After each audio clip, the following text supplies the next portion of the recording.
subject, the transition of subject. Now we will resume the session, post-lunch session. Only one topic, geopolitics and defense. Speakers in Chile, Manipur, Vasudhaiva and Imphal. Then before our even speaker speak, the regional division will introduce the subject to the gathering.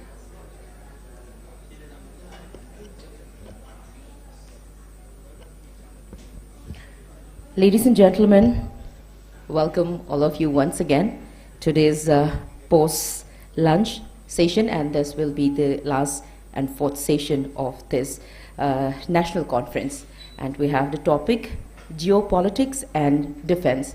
And our speakers are, respectively, Lieutenant General retired Sanjay Kulkarni and Brigadier Hemant Mahajan. And to moderate this session, would like to request Lieutenant General retired L. Nisikanta Singh, Secretary Chinmaya Mission Trust, Manipur. First of all, would like to request our moderator, and next would like to request our speakers, Brigadier Hemant Mahajan and Lieutenant General retired Sanjay Kulkarni.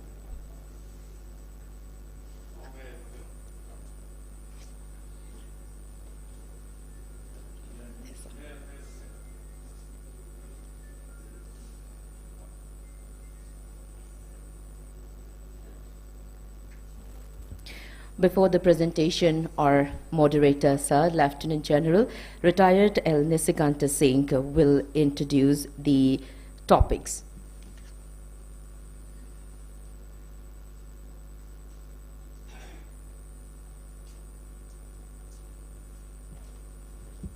Mayambu Kuramjari, Namaste, good afternoon. I just wanted to take a minute, because today we are discussing about Vasudhaiva Kutumbakam. Actually, the C20, when we talk about C20, provides a platform for civil society organizations around the world to bring forth non-government and non-business voice through G20,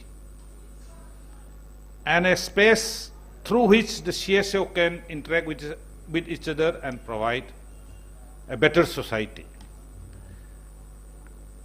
And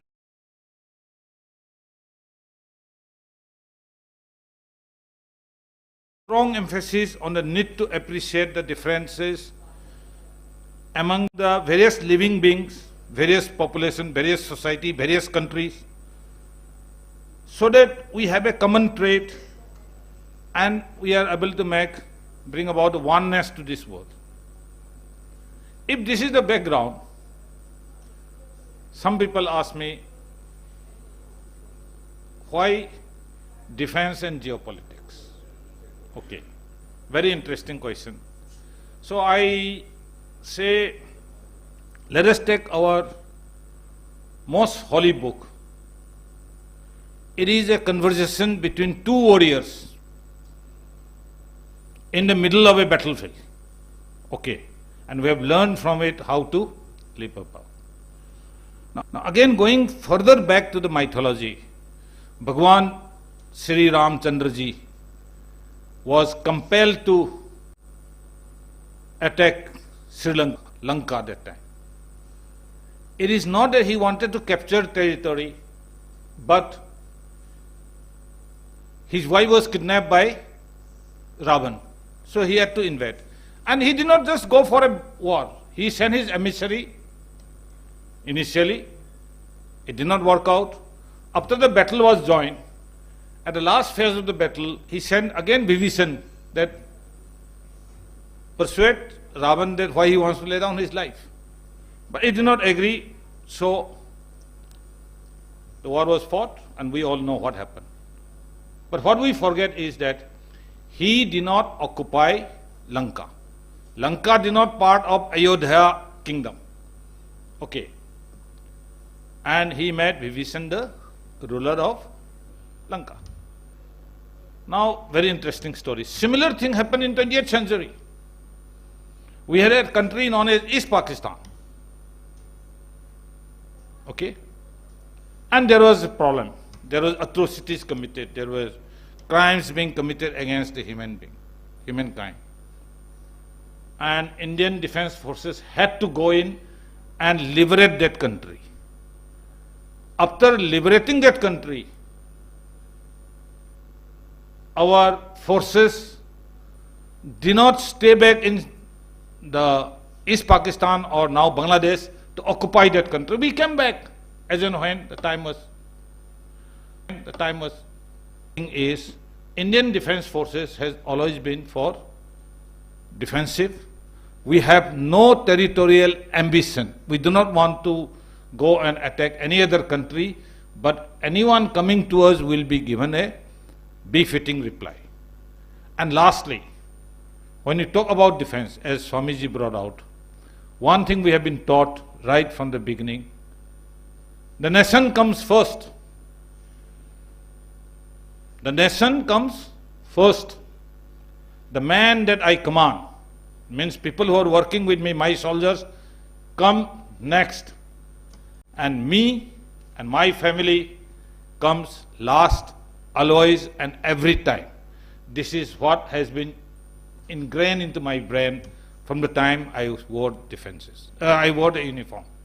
So that is a very important aspect when we talk about Vasudhaiva Kutumbakam.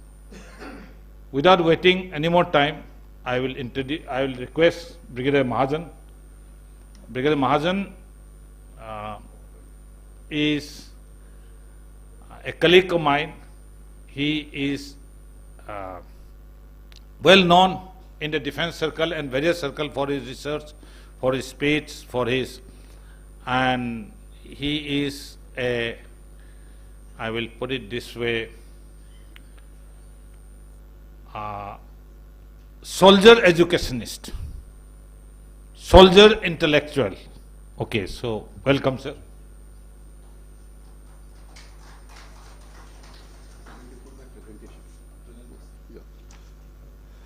I have a presentation, it will just come on, but General Alan Singh said few kind words about me. The only request that I want to make to the General is, whatever he said, whenever he comes next to Pune, say the same thing in front of my wife, She'll come to realize what a great guy I is, because I don't think she concurs with what General Alan has said, So maybe you do require some friends in need, etc. Okay. The presentation is going to come on. I hope the last man will put out the presentation, but before that I'll just do thanking business. I thank the organizers for getting me here to speak on geopolitics as well as defense and security of the global south countries. I want to start off by saying two things. We came to Manipur yesterday, and a lot of speakers before us have spoken about Manipur, its culture, waterlands, and many other things. But what I personally feel is the human angle of Manipur is the most important. Today, Manipur is the sporting superpower, and just few days back, if you remember, there was the Indian team which played Myanmar team some time back, and the crowd that was present for this match was the highest ever in the country. Okay, that is one thing, and there are so many sporting heroes, that I can talk about. Secondly, Manipuris also contribute tremendously to the security of this country, The number of Manipuris in the Indian Army, the Assam Rifles, and many other Central Armed Police Forces must be the highest in the country, per capita I am talking about, okay?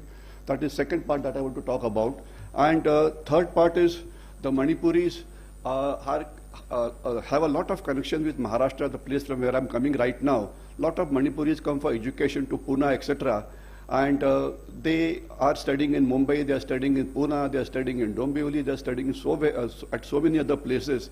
And they are doing very good job as far as the tourism industry is concerned. So the human capital of Manipur is one of the strongest. Just continue with the slides, please. You don't need to show my face. They can see, I suppose, me clearly. Okay. The topic given to me is, this geopolitics and various security challenges that you have, So geopolitics is one aspect and security challenges is another aspect. Now I'm going to focus on the global south, because the world has been divided into two parts, the global north and the global south.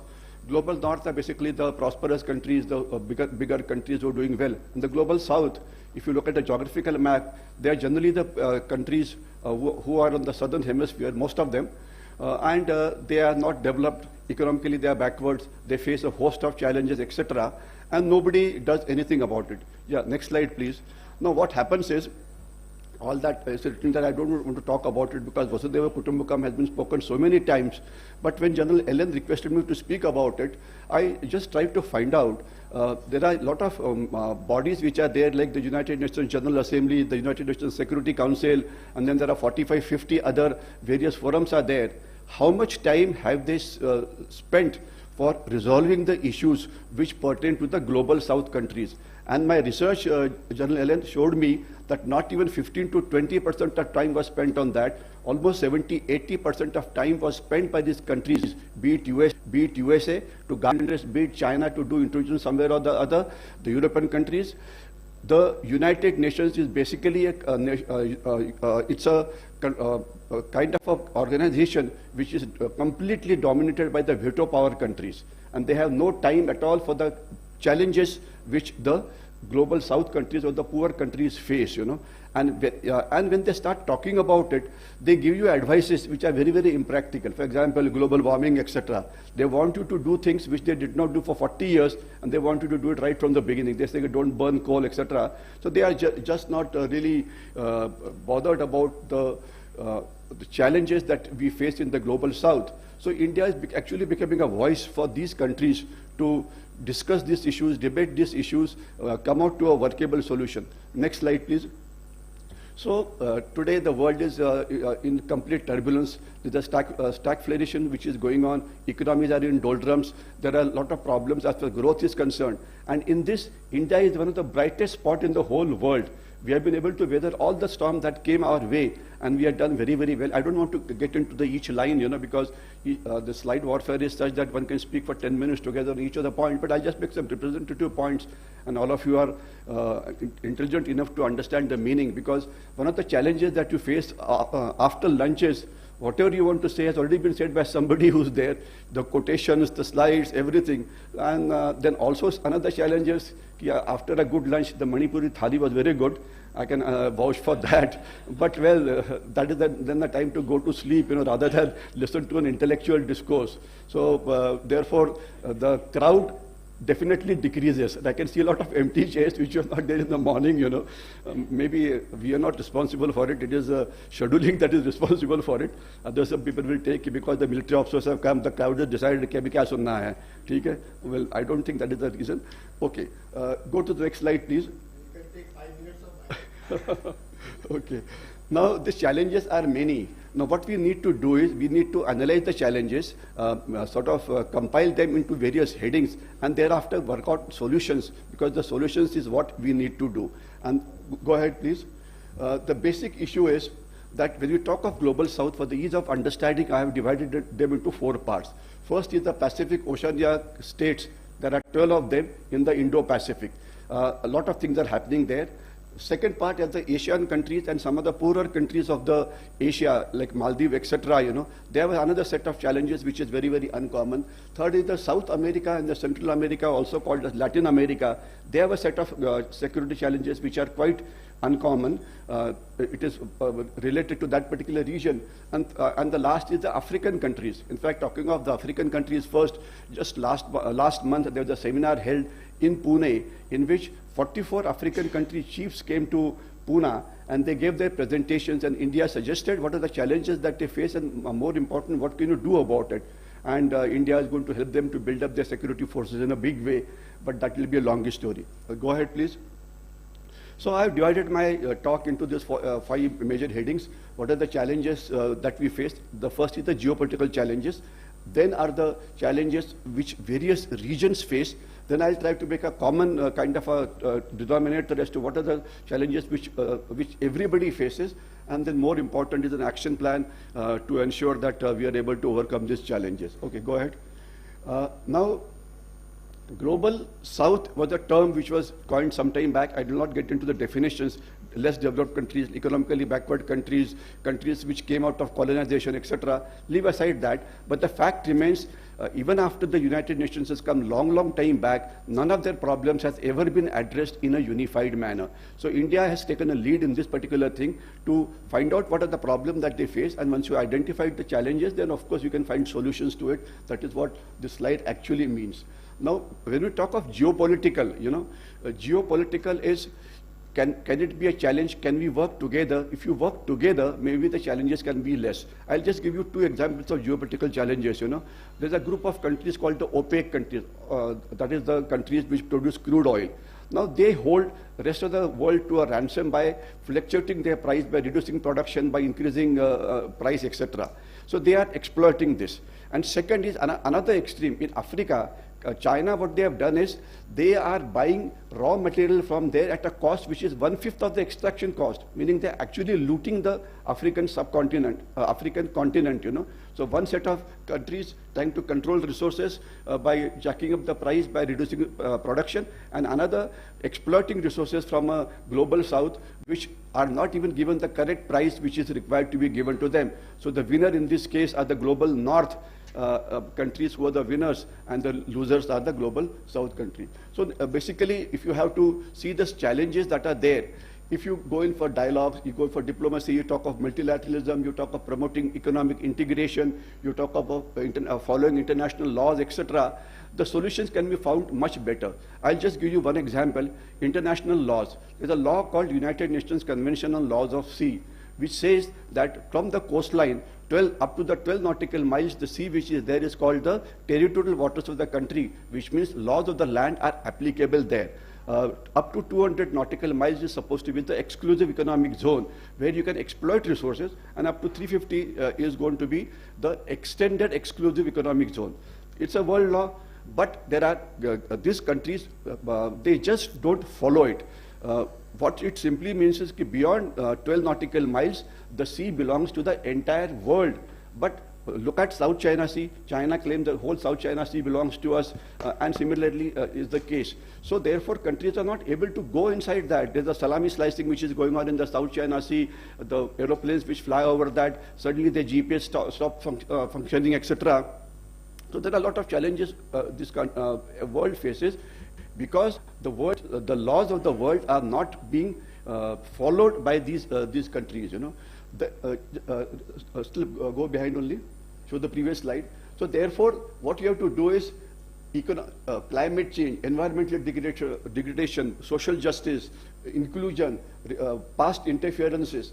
So what it simply means is that geopolitics, instead of being a place for confrontation, it can be a place for cooperation, in which, based on the world laws, we can share the resources so that the poorer countries get a better deal and they're able to prosper. So geopolitics doesn't have to be a competition. Here we have to follow a cooperative model, and that is what we've been talking since morning. The world is one family, and we must share resources, we must cooperate, we must ensure that the needs of the world are also met in addition to your own needs.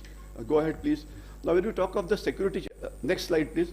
The challenges which Southeast Asian countries face are given here, that maritime disputes, terrorism, cyber security, military modernization, and etc. And last three slides are the solutions to it. The solutions you'll really see are the same ones: diplomacy, dialogue, counter-terrorist cooperation, etc.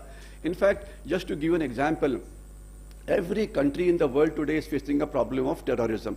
And India today is one of the biggest voice. India today is one of the biggest training grounds as far as the militaries of Africa, Asia are concerned, where these people come to India to get training, the training imparted to them by the Indian Army or Indian Armed Forces.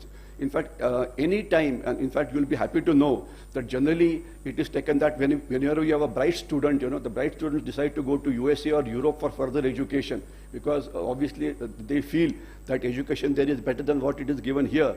But as far as military is concerned, it is the other way around. The USA Army, all the European armies come to us for training, for improving their qualitative resources, because they feel that we have something to contribute to the quality of training. In fact, you must know that USA soldiers who used to serve in Iraq, Iran, Syria, Afghanistan, used to pass via India, get trained in our institutions and go there. And today, if you take an institution-wise, I think we must be having the maximum number of foreigners who are studying in institutions like NDA, IMA, and then there are College of Military Engineering, and there are so many institutions that are there. So this is one education which we have to be proud of. We are helping these countries to improve the qualitative requirement of security, which will ensure that the countries prosper better. Go ahead, please.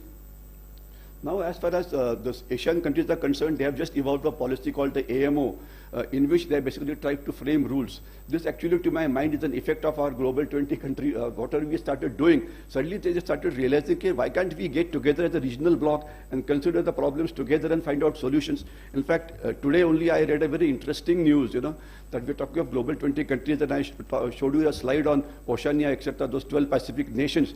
Our Prime Minister, Shri Narendra Modi ji, is going to go to these countries in the month of May to talk to them as a regional bloc. And China is definitely worried. This was in today's newspaper, So obviously, they have started realizing that if India takes a lead in resolving the issues which pertain to the world, obviously the Indian importance in this, as a strategic, this thing will increase.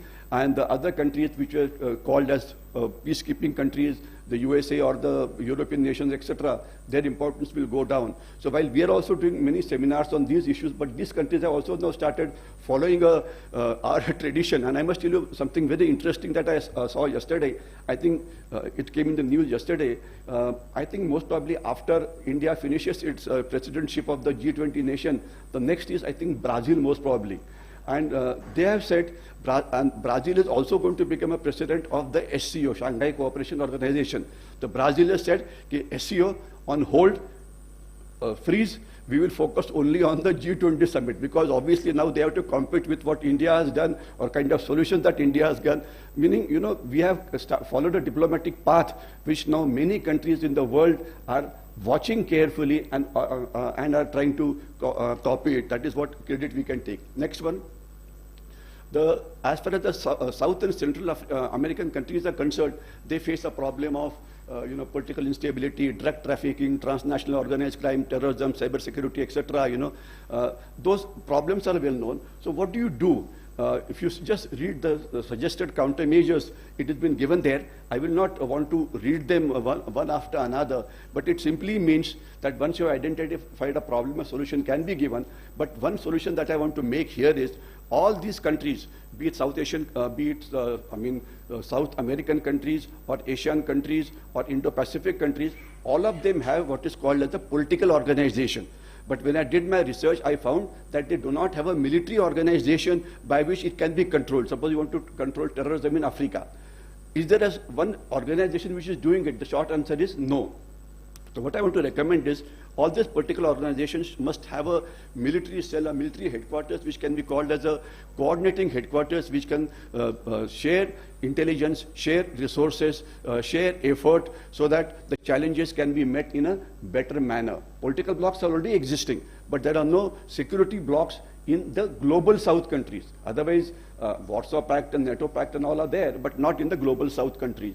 So there are a number of recommendations that I have given, and I'm sure you'll read it in your time. Okay, next slide, please. The next is Indo-Pacific. These are all very small countries having 50, 60, 70, 100 islands, population varying between 3 to 4 lakh, 5 lakh, 6 lakhs. And China is carrying out what is called here, read the thing on the top, political warfare. What does political warfare means? You buy politicians in that country and take over that country. So today, the biggest decision maker in the Indo-Pacific is China. And so what do they want to do? They are converting these policies of these countries in such a manner that the beneficiary is China. So actually, they are looting the resources of the Indo-Pacific countries. That is what is happening. This is what we must stop. The other challenges are democracy, defense cooperation, countering disinformation, building people-to-people contact, maritime security, etc. Okay, next slide, please. The next is the countermeasures that we need to take. The biggest challenge they face is basically global warming, the ocean levels rising up, and maybe in 5 to 10 years, some of the islands will start disappearing, and the population there will get displaced, etc. So what are the countermeasures to be taken? One can do a lot of things, but there are 2-3 challenges which are common to everybody, and that is what I would like to talk. First is coastal security or maritime security. Be it the countries of South America, Central America, or Africa, or Southeast Asian countries, everybody has a coastline. Everybody has a coastline. So coastal security becomes important. What are the challenges to coastal security? The challenges to coastal security are illegal trade, smuggling, transnational crime. Okay, the bigger countries like China coming into your waters and doing poaching, etc. You have some of the unoccupied islands being utilized for doing something wrong. So these are the common challenges as far as the maritime security or the coastal security is concerned. And they can do a lot by coming together, by guarding things properly. Piracy also is a problem on the Horn of Africa, where the pirates have ensured that the western side of this country will perpetually remain poor, simply because no country wants to trade with these countries where there is a problem of piracy, and it can be reduced. Okay. The next challenge these countries face is cyber security. There are criminals all over the world who will get into cyber acts, will hack government organizations, and the kind of losses that take place are tremendous. Third problem is of drug terrorism, or also called as the narco-terrorism. Narcotics is a way of life in Southeast Asian countries, in African countries, even South America and all, where narcotics takes far too much of a effort is spent in sending narcotics outside. Okay, next. So one of the common solutions to all this problem is intelligence.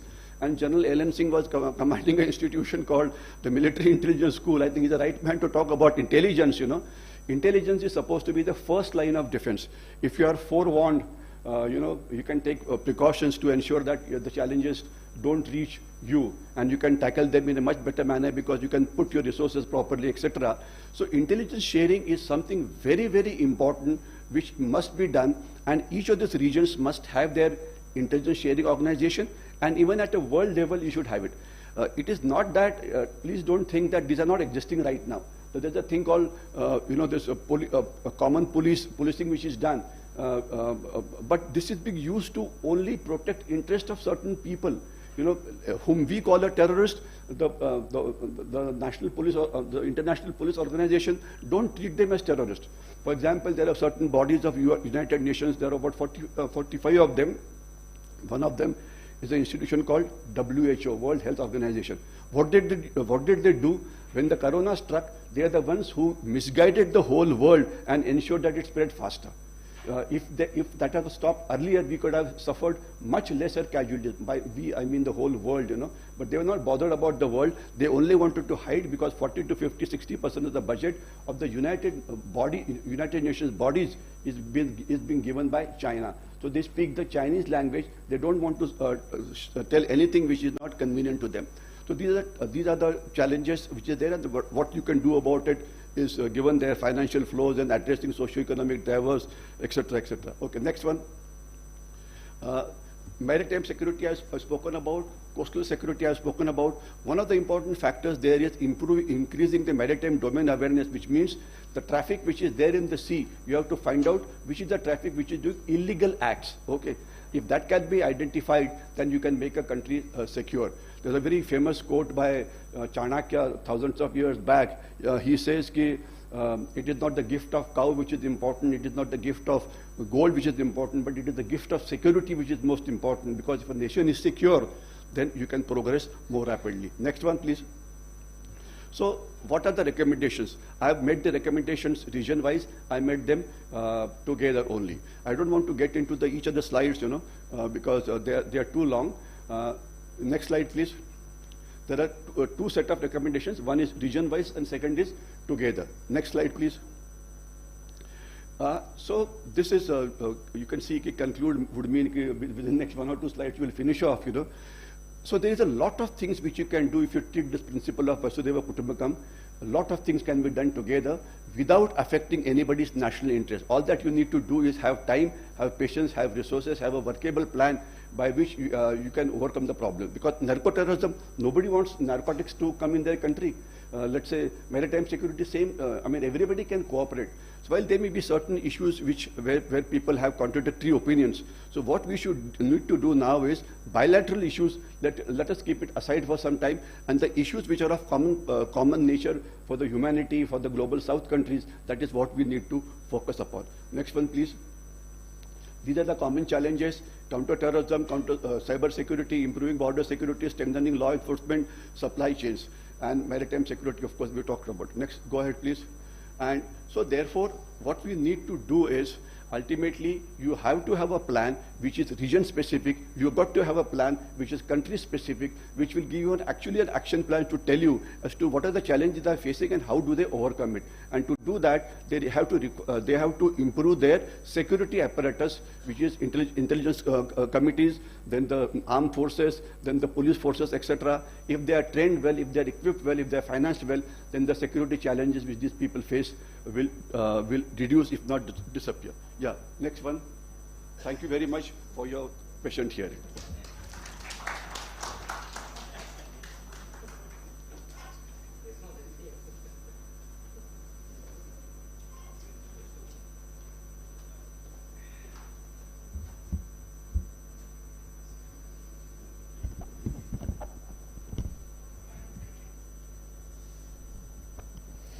Thank you so much, Brigadier Hemant Mahajan.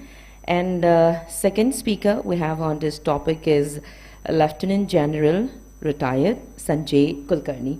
Lieutenant General Sanjay Kulkarni, PVSM, AVSM, SCSM, VSM retired, was commissioned into 4 Command in 1977. In his illustrious career of 39 years, he served in various types of terrain and participated in Operation Polar Bear and Operation Meghadut as a captain in 1983 and in 1984. For leading his platoon to unfurl the national flag on Belafont La, he was decorated with Shaurya Chakra. He commanded a Rashtriya Rifles battalion in the thick of the insurgency and later commanded an infantry battalion, an infantry brigade and a division along the line of actual control in Arunachal Pradesh, where he was decorated with the Governor's Gold Medal. Alumni of National Institute of Defence Studies, Japan, and of National Defence College, New Delhi, he retired as Director General Infantry. Ladies and gentlemen, Lieutenant Colonel retired Sanjay Kulkarni.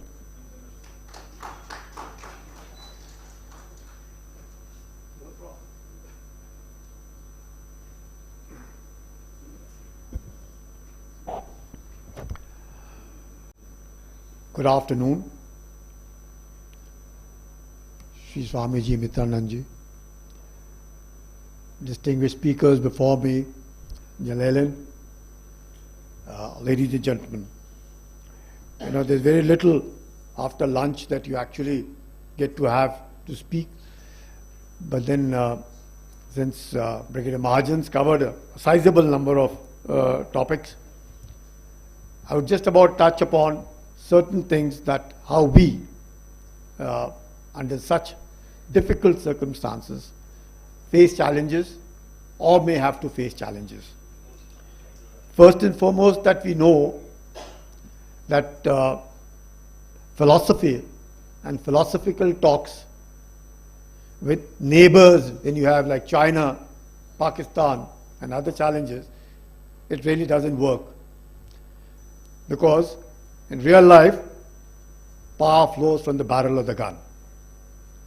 And that's what China is doing, and that's what we as a nation, when we have to prosper and we have to see the prosperity of our nation and also of our neighbors and also as part of the world, as what we saw during COVID times, how India came forward helping the entire world, just not us, but the entire world, irrespective of our relations with anybody.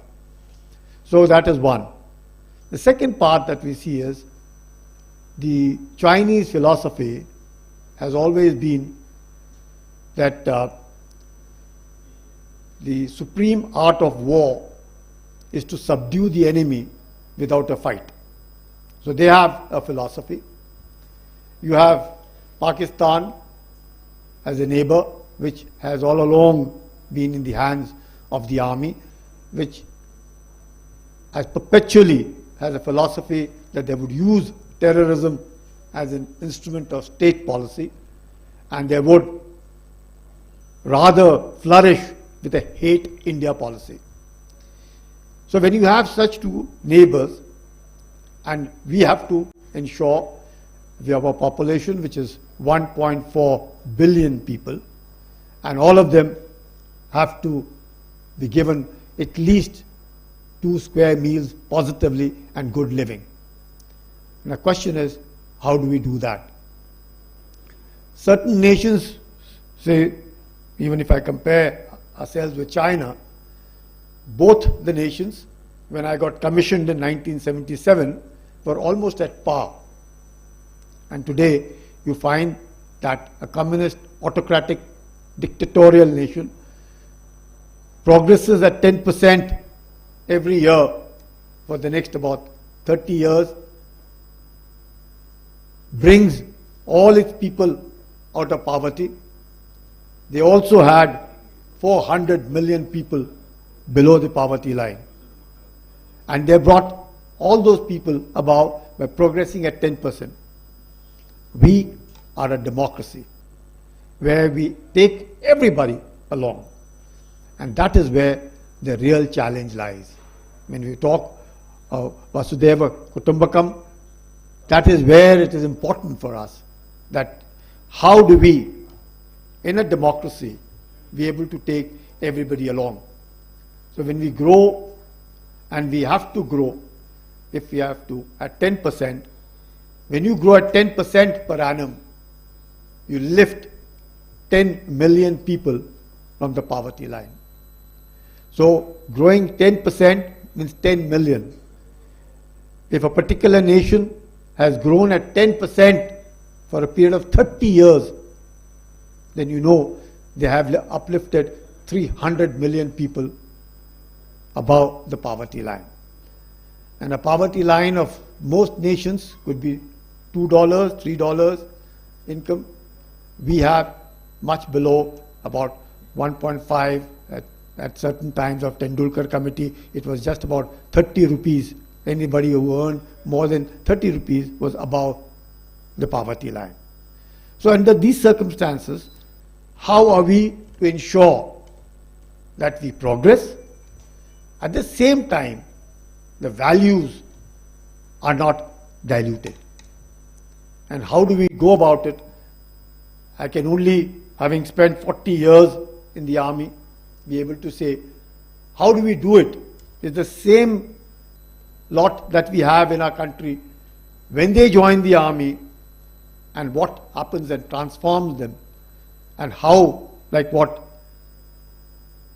Ellen was talking about, Swami Mitrananji was talking about, we are ingrained as part of our training that nation comes first, the people you command come next, and you come last always and every time. So with this kind of continuous training, same lot of people, we are able to reach that level where the nation can trust, have confidence that yes, this armed forces will deliver. And what is it that is important? Leadership. Leadership is the most important thing. It's not just even normal thing, weaponry, but the man behind the weapon that matters the most. And how do we train that man is very important. Right from the start, when he joins, we call him, when he's at the National Defense Academy, making an officer, we call him a cadet. And as soon as he does 3 years of training and goes to the Indian Military Academy, we call him a gentleman cadet. Now imagine constantly being reminded that you are a gentleman. And a gentleman has to have certain values. And those values or character, what we call them as, he must be honest, he must be good, he must be professionally sound, he must be able to deliver whatever task is been given, and he must be trustworthy. Because after all, he has to lead men, and those men come from backgrounds which could be absolutely rustic, right from the villages, some of them. And those boys, when they join the army, they are also simultaneously trained elsewhere. And here are the officers being trained, and those officers being trained have to lead those men in battle. Those men have to have trust in those officers who are leading them, because they are giving their lives. And it's not easy to give your life if you are not trained, if you are not motivated, and that man who is being led must have faith in you that yes, he will deliver what you want to give, or what you are expecting out of him. So under these circumstances, you have, there are no management that we generally do. We have to lead men. Leading men is easy as also difficult, because you have to live up to the expectations of the other person. And that is where the whole challenge lies. But if it is management, the real management guru, which I can think about it, I don't know how many of you saw that movie Sholay, where you have Amitabh Bachchan and you have Dharmendra, and you have a character larger than life, Gabbar Singh. And when he has his men come back and not having been able to kill either Amitabh or Dharmendra, and the first question that he asks, and that very first question, jo dar gaya, wo mar gaya. When he says, jo dar gaya, wo mar gaya, is the first indication he gives as a management that, look, I trained you, you have been eating my food, I have trained you, and what happened? And the very next question he asks, kitne aadmi the? Now what does he do that? Why did he ask this question? Kitne aadmi the? He wants to know that who are his competitors. Because any management, any firm, any factory, anybody would like to know how come his men have failed and who are the competitors. So the second question of his was very clear, kitne aadmi the? And the third question he asked, Aryo Samba, kitna inam rakhe hai sarkar hum par? What does that mean? He wants to know his brand value. So Samba replies, 50,000. So he tells, look at this, look at my value, and what have you people done? And then he comes out, he says, इसमें 6 गोली है और 3 आदमी. Now he wants to clearly give a message that your death has come because you haven't delivered. And there it comes out, and he says, ab goli kha, and he kills all 3 of them. So what does it mean? Either perform or perish. So you find one of the finest management gurus I found was in that particular movie, which says very clearly what he expects from them, that he did not deliver, and that what he should do to them. But then generally, in normal life, we don't go by that. We motivate people, we build esprit de corps, we ensure that people move along and deliver, and for which, as leaders, one has to work extremely, extremely hard. We have to learn their language, we have to eat with them, be able to eat the food that they eat, talk to them, understand their problem, what their families are doing, what is the problem that is happening to him, how can he help them, and he has to have trust and faith in you that yes, I am in safe hands, and when he says tomorrow, follow me, I will not hesitate to follow him, wherever it is said.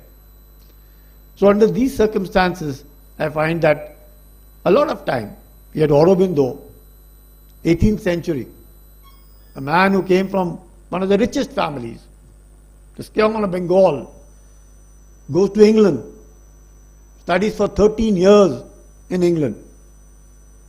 There are schools, universities. They request him to join the Indian civil service. He refuses. He comes back to India because he wants to see and give and then lift the Indian culture, Indian system, and to see what has gone wrong. And he was asked, as you studied in England, you studied all over, you've come back to India, what is that difference that you see being abroad and being over here? And he was saying that people outside are more punctual, cleanliness is of a very high order, people are very committed. For them, their nation comes first and they work for the nation. And I want to do all of it in India.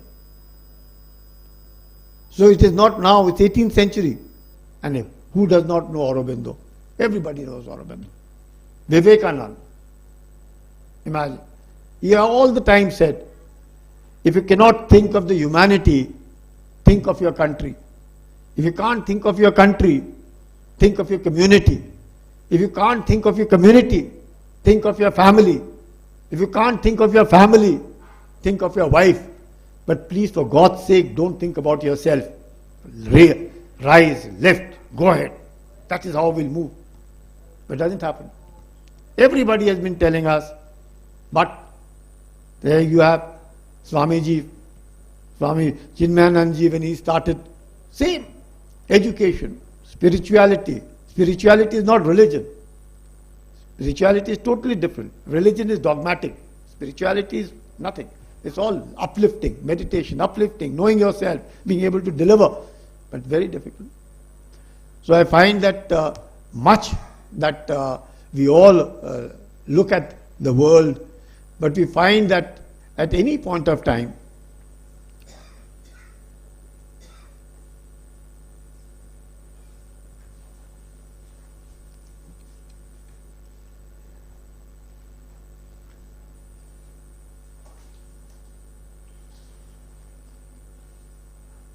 welcome, sir.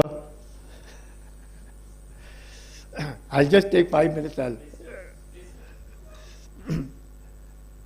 So at any point of time that we see that until and unless we all move up. Now, he was talking about Ram, General Ellen Singh.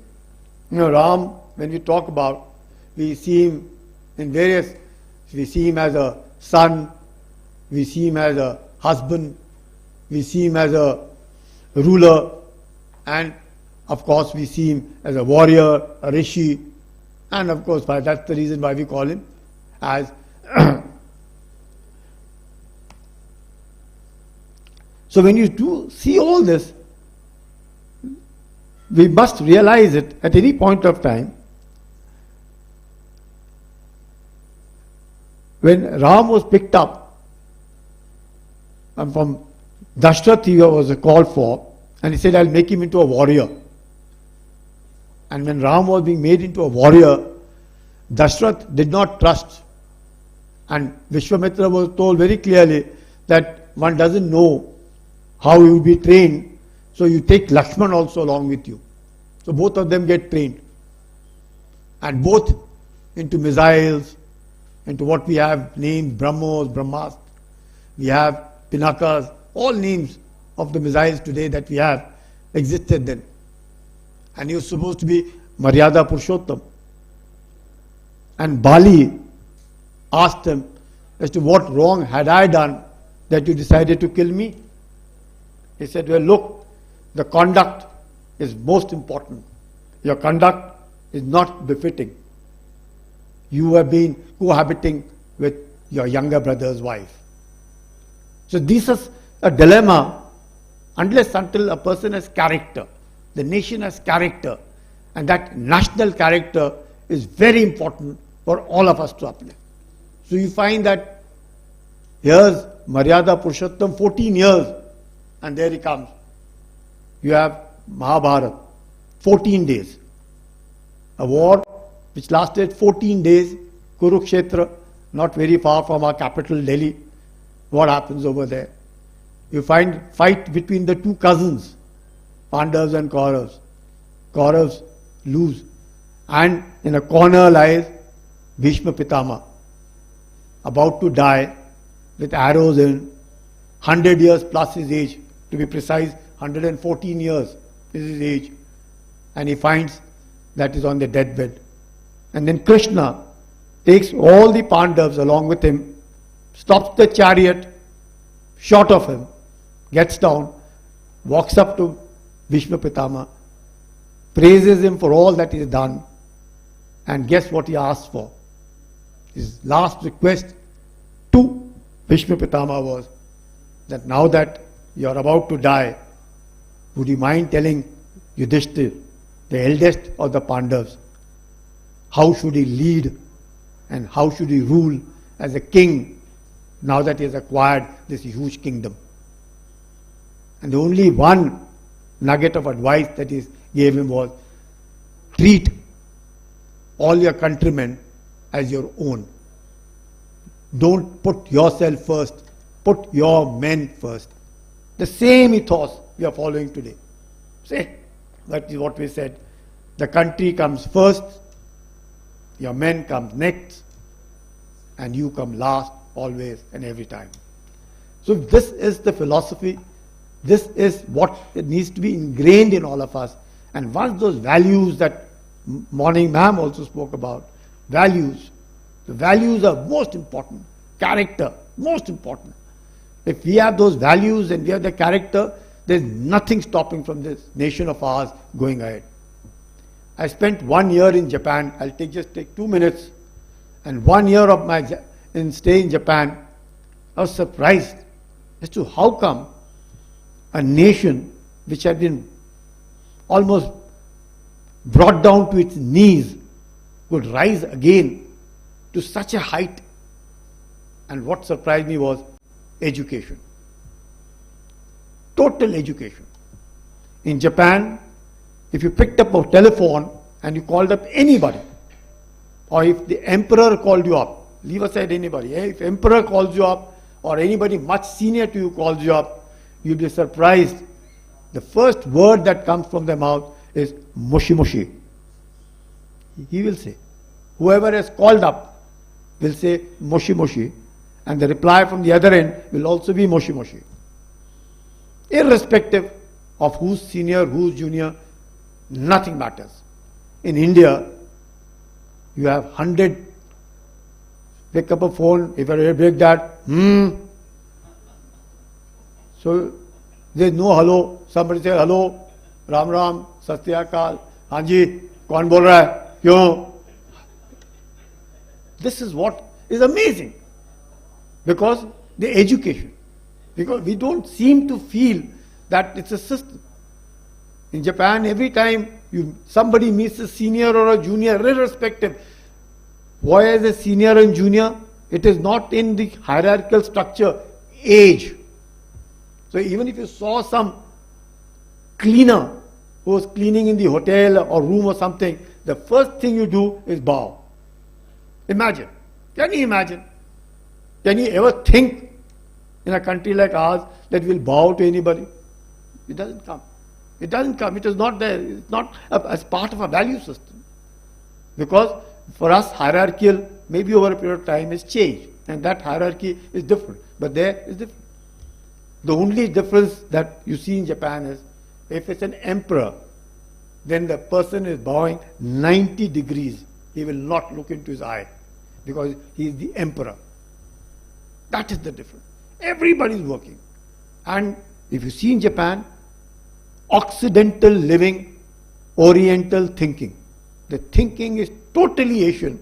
And the love and respect that they have for Pal, who was there, a judge who dissented and did not give that judgment that Japan, that they are war criminals. So he dissented from that judgment. So tremendous respect. Subhash Chandra Bose, tremendous respect. When we talk of Netaji, my God, you can do no wrong. Raj Bihari, you can do no wrong. So this is the kind of respect and this thing that we have in Japan. And here I find in Manipur, again, a similar kind, because, rather during the Second World War, when you see what has happened, not many, even in India, in the north, or even anywhere for that matter, can actually understand the kind of war that happened, the war in Imphal that happened, or in Kohima that happened. Amazing. The kind of destruction, the kind of sufferings that people have gone in Manipur, unimaginable. But there it is. Now when you come here and you see Manipur has that potential. I have seen it for myself because not only General Ellen, while in the army we have lots of officers from Manipur, and all of them fantastic, honest, sincere, hardworking, dedicated, committed, all that we look in for as a person of character. And that is where I find that in today's world, the requirement is of being good, but being prepared. And capacity building takes time. Intentions can change overnight. So we have to build our capacities. And that capacity building is for us to do. We have to ensure that if our nation progresses at least at 6 or 7% to going up to 10% every year, we must feel secured as a nation. And the war between Ukraine and Russia has shown that if most of us have seen what has happened of that country, Ukraine almost flattened out.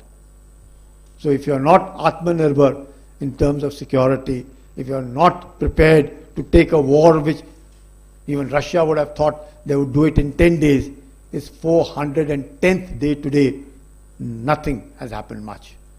So it can happen to anybody, and things can go wrong in our planning, but it's very important that as human beings, as part of a country, we must be absolutely what I could say as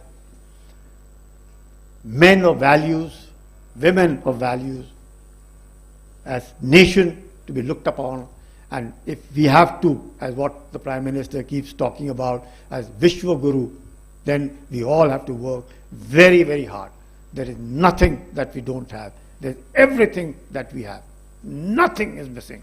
Because we are lucky, at least I can say we are one of those few people who are lucky. We visited at least 30 foreign countries, and we've gone to all of these foreign countries, stayed there, saw what is good, and only with a report as to what can we learn from them. And at the end of the day, we say, our country is the best. Our people are the best. There is no denying the fact. We are excellent, except that we have to stay cohesive, that esprit de corps, which is essential, is very important, because that is the fertilizer. And now we have the Agniveers who will be there as part of this thing, who will be, after every 4 years, a sizable number of good people will be joining the mainstream. I'm sure the disciplined, dedicated lot, once they join and they bring in that kind of a ethos and values and culture in our country, we can hope, and we can hope to be leaders, and this Vasudhaiva, Kutumbakam that we're talking about every now and then is achievable. And Swamiji, when he works towards it, sir, we stand by you.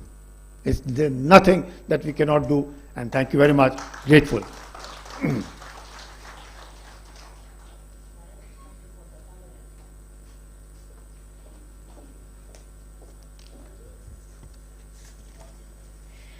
Thank you so much, sir. Would like to extend our sincerest thanks for the insightful and thought-provoking lecture you delivered on geopolitics and defense.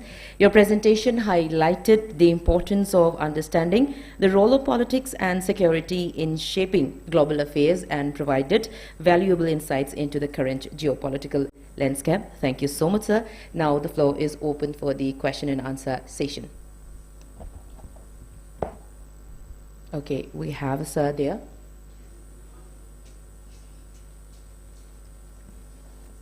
Mm-hmm.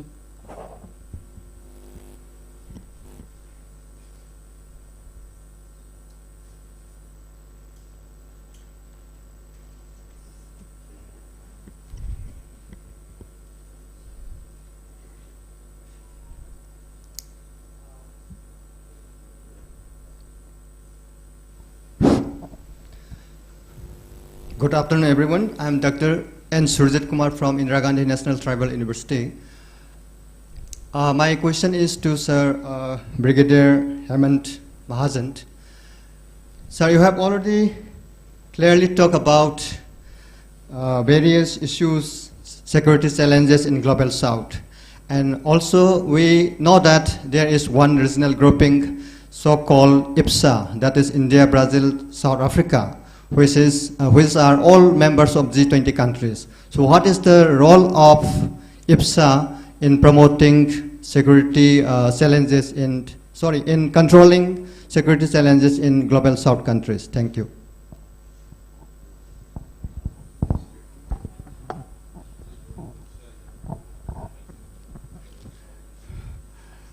The question is, what is the role of IPSA in helping the Global South countries, What I want to tell you is, Indian Army has been following this ethos since a long time, helping the poorer countries, the Global South countries in helping to improve their armed forces, improve their policing, improve their security environment.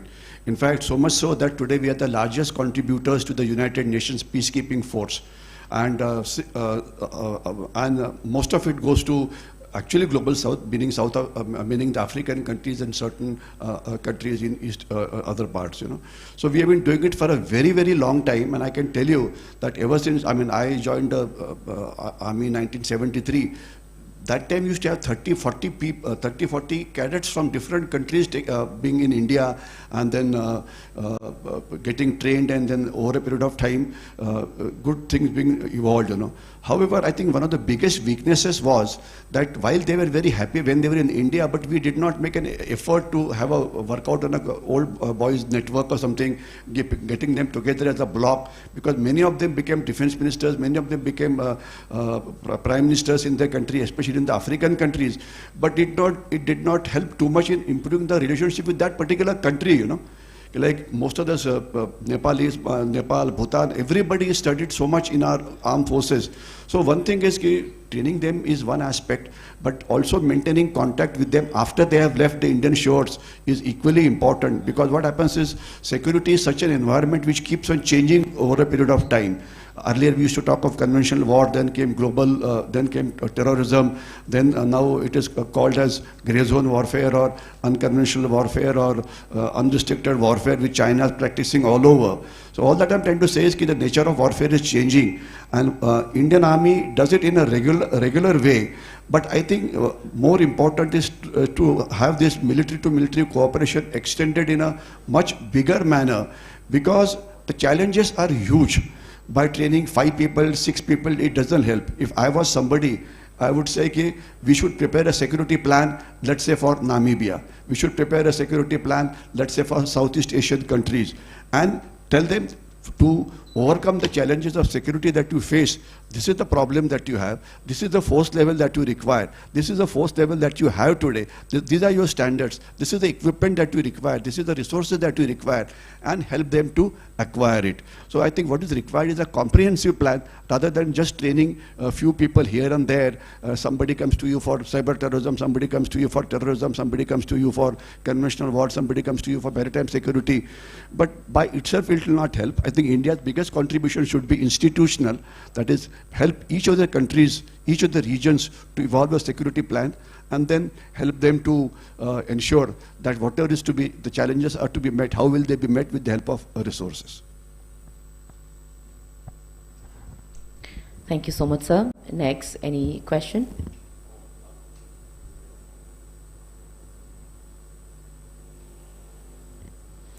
So this is the end of the 4th and last session of today's National Conference, C20 India 2023 Vasudhaiva Kutumbakam National Conference. Thank you so much all the respected speakers, and thank you so much our respected moderator. Thank you so much.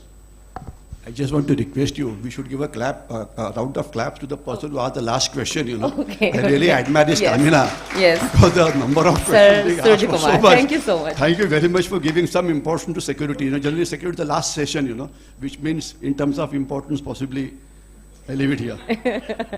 Thank you so much, everyone. Thank you. Thank you very much for asking a question.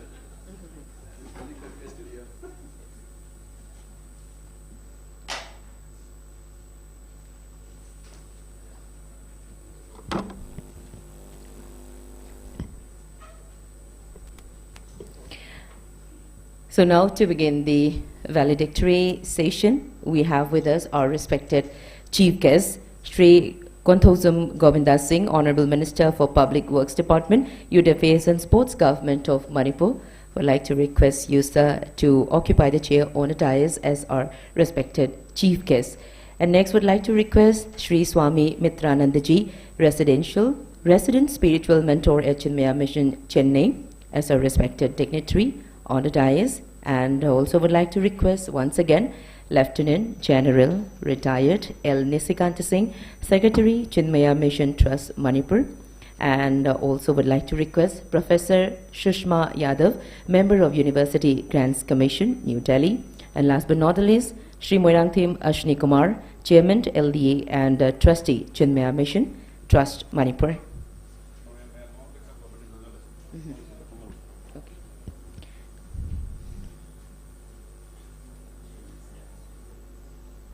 Maningda Pambiriba Ekogi audience guessing Yaragadi Mamangum Doina Kakat Piraknabi the Matanulukna Hangachari.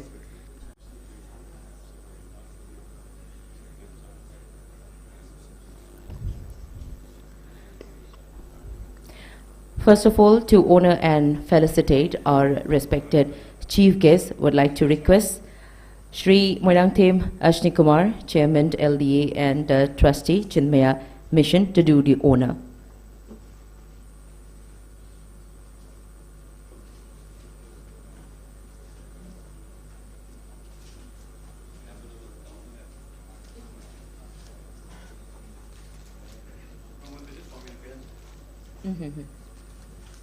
And would like to request Swamiji to present the memento to our respected chief guest.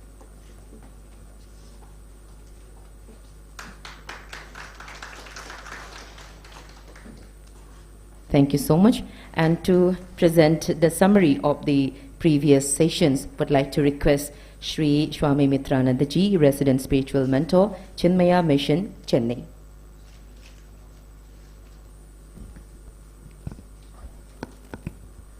My salutations to Honorable Minister and to everyone present here.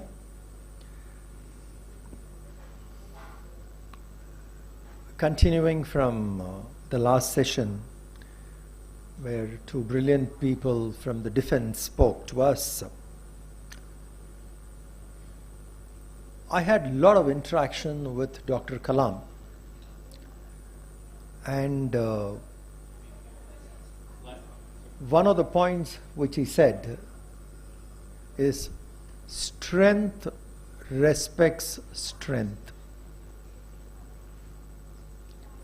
Now, this we should keep in mind. A stronger India,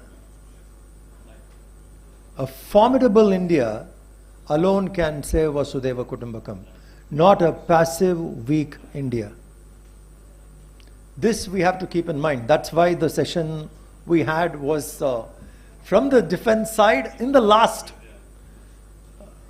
session in the schedule, because this is what we have to keep in mind. India was once formidable, very strong. We had 32% of the world GDP with us 1,000 years ago. We were the first ones to sail across the high seas. Our people traveled across. The kings from Tamil Nadu have gone to Jogja, Jakarta, that side. Many kings have traveled to Cambodia, and we extended friendship. And our Vasudhaiva Kutumbakam is when someone attacks, we have to defend. But when we were strong, we never went or attacked anybody. That is Vasudhaiva Kutumbakam. How Shivaji treated the enemy women is Vasudhaiva Kutumbakam, with dignity. How the enemy treated our women is absolutely mean, barbaric. But how Shivaji treated the Maratha king, the enemy woman, is Vasudhaiva Kutumbakam.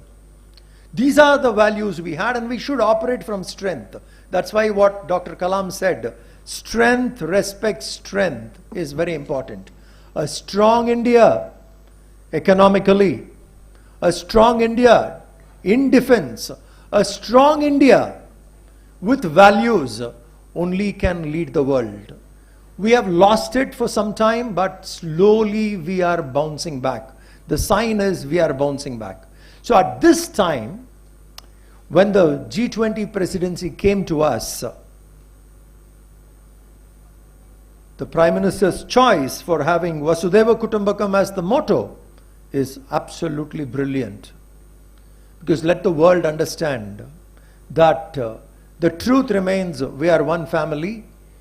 The wars should end, but we should live together, we should progress together. Shreyaha parasparam. Together let us progress, together let us go. That is one future. So this is a brilliant idea, and we wanted to have different recommendations. So from morning we heard on dharma. From dharmic standpoint, it is absolute philosophical standpoint, the truth that the cause and the effect are one and the same. It is not different. And this can be debated, and we will prove that the cause and the effect are the same. They are not different. Whether we like it or not, we are one. Our perceptions could be different. We may fight because of ignorance, but the truth remains, you and I are the same. The life in you, the life in me is one and the same. The life spark in you and the life spark in me, which we call as Atman, is one and the same. That Atman is the universal consciousness, which is one and the same, which the science has agreed, quantum physics have agreed, cellular biology has agreed, and India showed that same spirit in the recent distribution of vaccine. Together let us fight, together let us progress. We also need, and some other country needs, that country would perish. We extended hands of friendship there. Vasudhaiva Kutumbakam. Vasudhaiva Kutumbakam doesn't mean we sit quietly and allow someone else to be more powerful, because we did at some point of time, we lost it. And then we know what happened. At least 1,000 years we were slaves. We can't afford that. That mistake we should never commit. So we should keep that vision, what Kalam said to us, strength respects strength. From strength we will say Vasudhaiva Kutumbakam. Please keep this in mind. India and China were friends for 5,000 years. Great civilizations. 56% of the world trade was between India and China till 18th century. 18th century, 200 years ago, India and China was holding 56% of the world's GDP. We never had a war. Strength respects strength. Both civilizations advanced, never fought. The first war happened in 1962 between India and China. Where were wars before that? From Mongol people attacked us. But China and India did not have a civilizational clash. Coexisting. This coexisting with strength is very important, and that is what India is trying to tell the world. And that is where we are trying to help to progress together, help together. I love the point what the brigadier said of fight the piracy together. There's a negative force. Let the stronger forces commit together and remove the negative, because we can't allow the negative to be there. So this seminar this conference from the morning, we discussed on dharma, we discussed on education, we discussed on ecology, and then we discussed on geopolitics. Education, I'm so happy that new education policy insists on development of a human being. Education means discover what is inside. That's what education, schooling means that. Not that we put something inside. The new education policy would certainly help us to develop culturally, spiritually, emotionally, physically, nationalistic, intellectually. I have gone through this, the new education policy, because we are implementing. We run 90 schools in India. So I've gone through it. It covers physical transformation, emotional transformation, intellectual transformation, cultural transformation, spiritual transformation, national transformation, and universal outlook. The 7 areas of education will make us what we are. Today what we have learned is unfortunate. It is not education. Like in the morning we understood it ma'am said it so well, that in education if we are miserable, what is the use of the education? After studying, if a person thinks of suicide, what is the use of that education? After studying for 20 years, graduation, schooling, 14 years, kindergarten to 12th standard, then graduation 3 years, 15 years, 2 years post-graduation, 18 years of study. And little problem a person is not able to handle and thinks of suicide. What has the education done to us till now? Please understand. After 18 years of study, a small problem. Not having strength, a person thinks of contemplates suicide. That is not education. Education in ancient India was 2 types. Paravidya, Aparavidya. That's how it is called. Paravidya, knowledge about the absolute. Aparavidya, that which is not absolute, worldly. Knowledge about the spirit and knowledge about the world. Spiritually and academically, both we should have. Material knowledge, spiritual knowledge. A combination of this is called education. That is called Vidya. That only will make us humble. That education, finally after 70 plus years, we are bringing it back to our system. It is a long process. By the time we manage to implement it, it will be 2029. We started implementing it, but the full force of it could be seen probably 2029, 2030. We would see it by 2040, 2045, 2047. 100 years from India's independence, we'll see the results of the new education policy. Because that's when the first set of graduates would come, who would have gone through a different kind of education. That's why I also feel it is our time. We have been down for a long time and we are bouncing back. So in the policies of education, there's a great change. And definitely through the education, we can show what is Vasudhaiva Kutumbakam. And ecology, India worshipped nature. You know, we call nature Deva. There's a verse in the Bhagavad Gita, 3rd chapter, where Krishna tells Arjuna, Arjuna, you take care of the Devas. Devas in turn will take care of you. Parasparam bhavayantaha. By you nurturing the Devas, Devas in turn will nurture you. Nurturing each other, paramavapsyata, may you attain the highest. Now who are these Devas? Agni Deva, Varuna Deva, Vayu Deva. Please understand. Surya Deva. Then nature which is there. River, mountains, flora, fauna, plants. We worship everything. You take care of it. That is Deva for you. The visible God. Look at the beauty of that verse in the Gita where Krishna says, take care of the Devas, which is visible for you. Don't think about that abstract which is not visible. Look at this. You take care of them. They in turn will take care of you. Nurturing each other. Parasparam bhavayantaha shreyaha paramavapsyata.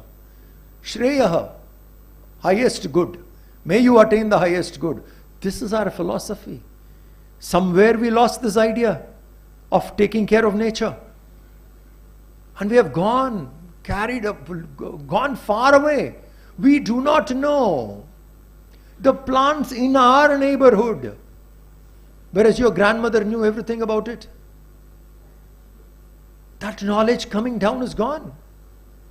I was very happy to hear, oral traditions. The traditions which we handed over to people through memory. Some of it has to be revived. And that was very beautifully brought out by the Vice Chancellor. He was saying that oral traditions are important. If we can get that back, then we have brought back the old knowledge. Remember, we were the ones who measured the space first. We know the distance between the sun and the earth. We knew the size of the planets. We knew the speed of the planets. Imagine sitting here. Today, an average Indian may not know what is a planet or a star. But our forefathers were so advanced, they could tell at what speed the Saturn rotates. At what speed the Saturn crosses 30 degrees. At what speed Venus was. This traveling speed of the Venus.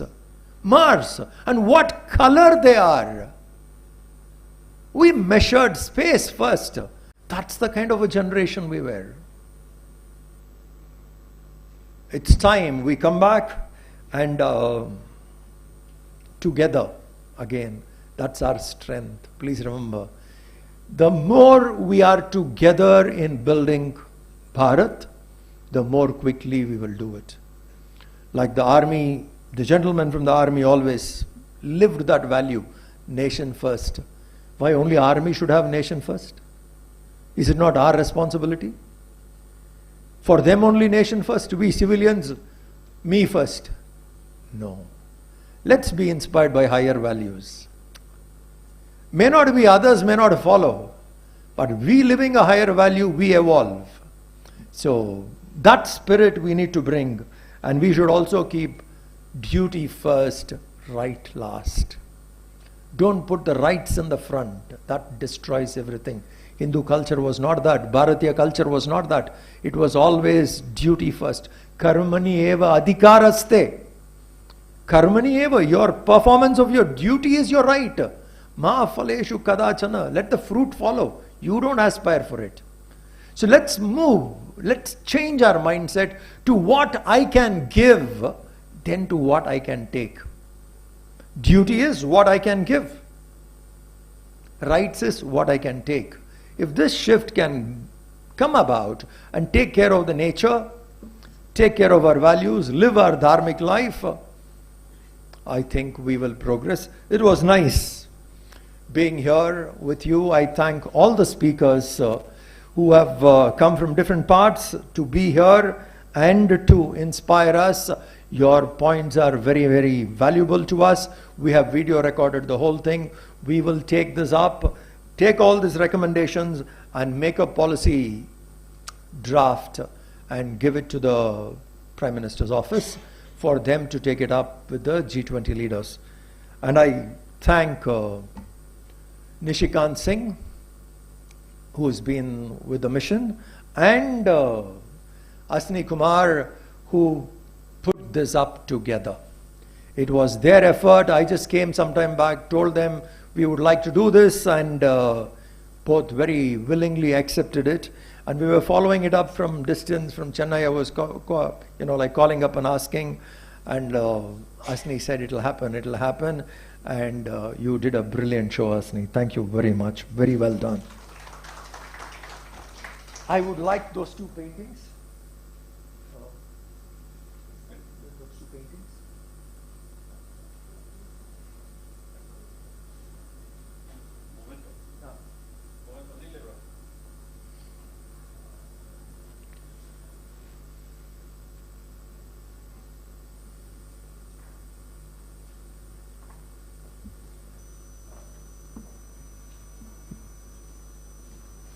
Nishikant, please come. You already got Asmi. Thank you very much. And Anand. Where's Anand? Where's he again?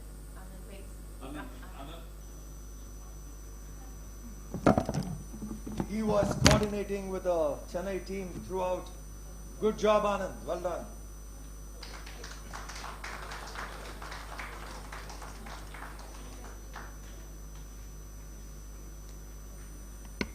And the last point, soldiers are gods in India. Krishna was a soldier. Arjuna was a soldier. A dialogue between Krishna and Arjuna is the Bhagavad Gita. It is two soldiers. Rama was a soldier.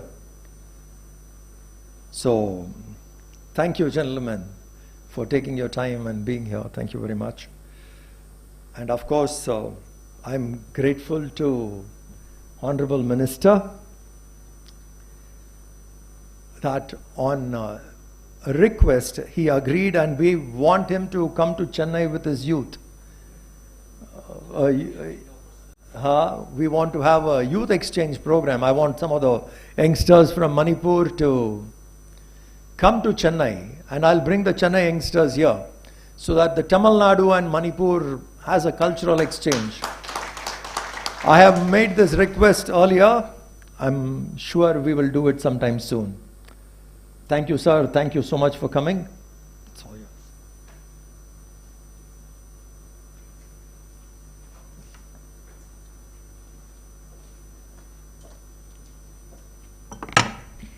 Thank you so much, Swamiji. Would like to express our heartfelt gratitude for providing us with a comprehensive and insightful summary of the recent National Conference on Dharma, Geopolitics and Defense and Education. Your thorough and articulate overview allowed us to gain a deeper understanding of the key topics and themes that were discussed during the conference. Now, in continuation, would like to request our respected Chief Guest, Shri Konthozam Govinda Singh, Honorable Minister for PWD, Youth Affairs and Sports, Government of Manipur, to address the gathering.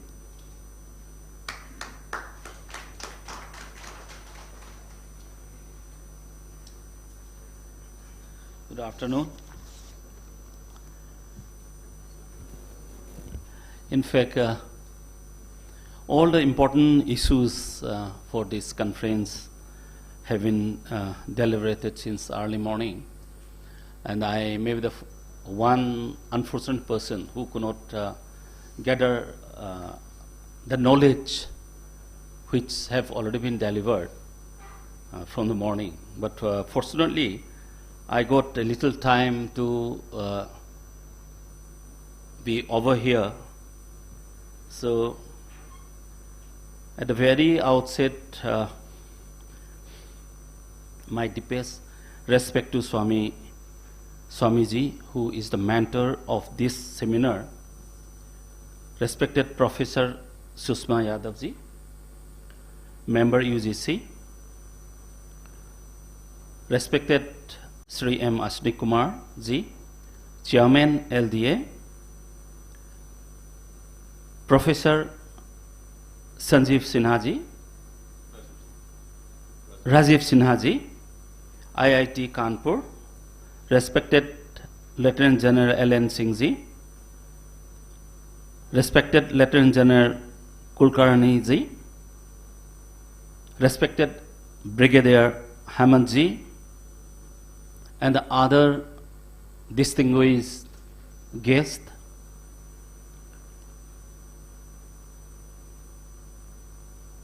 all the dignitaries of the dais,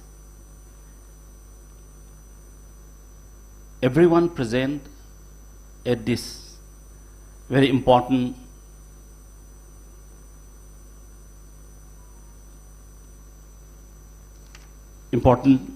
function for discussing very important issues, and my dear friends from media. At the very outset, I'd like to express my heartfelt thanks to Swamiji for choosing Manipur, such a tiny state, as a venue for this very important function. For a simple man like me, it is a deep privilege to be here amongst such great minds in this memorable seminar on Vasudhaiva Kutumbakam, one earth, one family, one future, which reflects India's outlook towards the world. Under Honorable Prime Minister Sri Narendra Modiji's visionary and leadership, the world's outlook towards India has changed, and the idea of Vasudhaiva Kutumbakam reflects a rapidly growing India's leading role as a unifying element in the global world. I would like to take a few minutes. Of course, all the important issues have been deliberated. I also would like to express a few words from my heart. It has been a truly memorable and wonderful day, full of eye-opening conversations on topics which present a marker for India's journey ahead in an era which is full of exciting venues.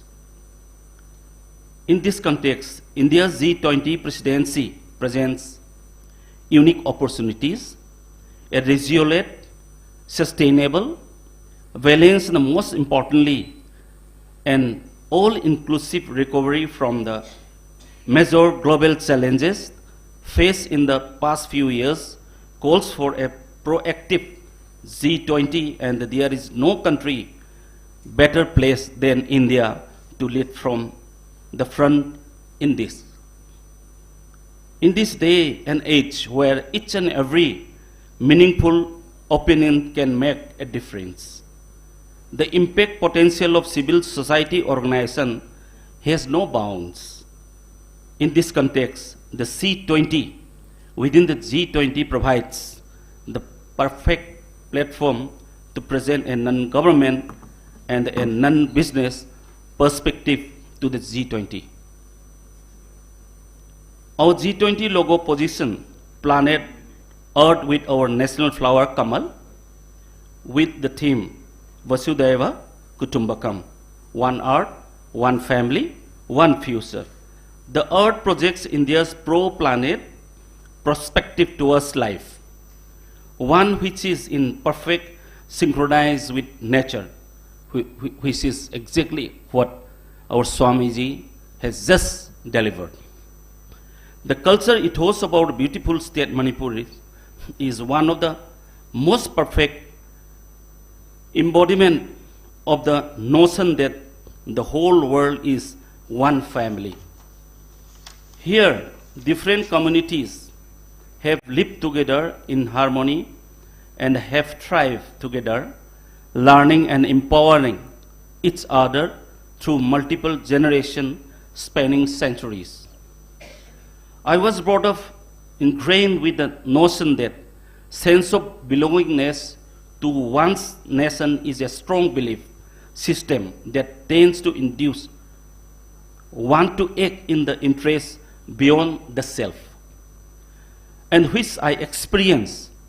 I have always found that this is always helped me in good state.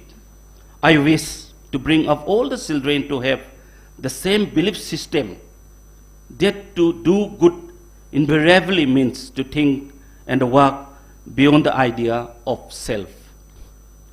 This is why the idea of oneness that is associated with Vasudhaiva Kutumbakam struck to me in my core. This is exact same reason why there are no doubts that when our nation of 1 billion plus people, one with youngest workforce, began to work for the idea of oneness, there will be no limit to what we could achieve for India and the whole world. On behalf of the state of Manipur, I humbly express my wholehearted gratitude to the Chinmaya Mission, Swami Mitranandaji and the G20 team for having faith on the people of Manipur and organizing such a meaningful seminar. I am hopeful that we can have such events more often in the days ahead. I wish everyone a very best for the journey ahead. Thank you. Jai Hind.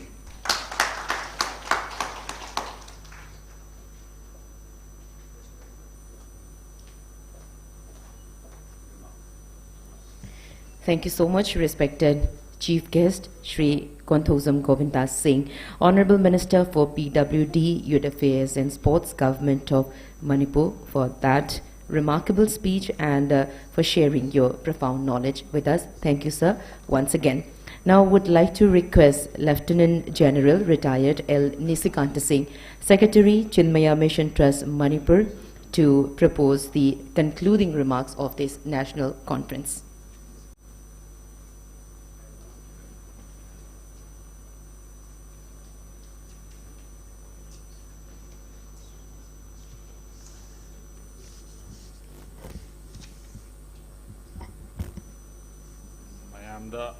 Mughana Khurumjari, Namaskar.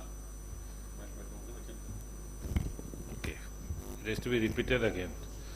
Mayamda Mohana Khurumjari, Namaskar. Almost all the concluding remarks have already been given.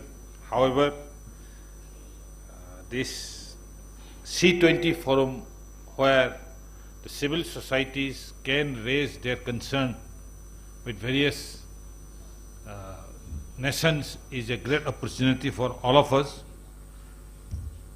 We all agree that oneness is the cornerstone for the universe to survive. And we humanities have to synchronize with each other to ensure that the planet survives. There is nothing much more to be said. It has been all eminent speakers, and Swamiji has covered time and again. And even the thanks has already been given. However, from the side of Chinmaya Mission Trust Manipur, I again extend a very heartfelt gratitude to our Swamiji for giving us this opportunity, for giving us this platform to host this event. And we also extend our special thanks to our Honorable Minister Sri Govindas Konthaujam, Sri Yumnam Khemchan and Dr. S. Ranjan Singh, ministers in the government of Manipur, for their very valuable contribution which enable us to conduct this seminar. We are thankful to the Honorable Chief Minister of Manipur for gracing this occasion in spite of his very busy schedule. He was in fact very kind to have come here and met all of us and said a few words. I also thank the academic communities who have turned up here in large number and asked, met queries which really made the event more lively. Of course, my special thanks to the media for covering yesterday's press conference, and I am sure even this event is going to be fully covered. Without them, we get no publicity. And I also thank all the behind-the-scene workers, right from the driver to people who have really worked to put up this show. And lastly, I thank the soul of this event, that is the speakers. Without them, this program could not have been held. Thank you very much, everyone. Thank you. Jai Hind.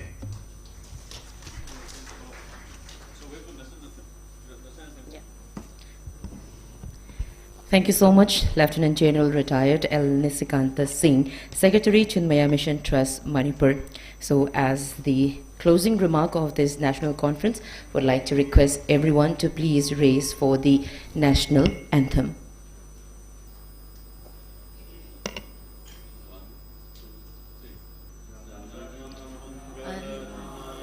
जय हे भारत भाग्य विधाता, पंजाब सिंध गुजरात मराठ द्राविड उत्कल बंगा, विंध्य हिमाचल यमुना गंगा उच्चल जलधि तरंगा। तब शुभ नामे जागे, तब शुभ आशीष मागे, गाए तब जय गाथा। जनगण मंगल नायक जय हे भारत भाग्य विधाता। जय हे जय हे जय हे जय जय जय जय हे। भारत माता की जय। मणिपुरी माना जय Shri.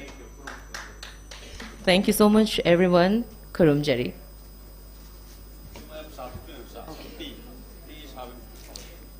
And ladies and gentlemen, the tea is ready, so feel free to serve yourself. Thank you so much.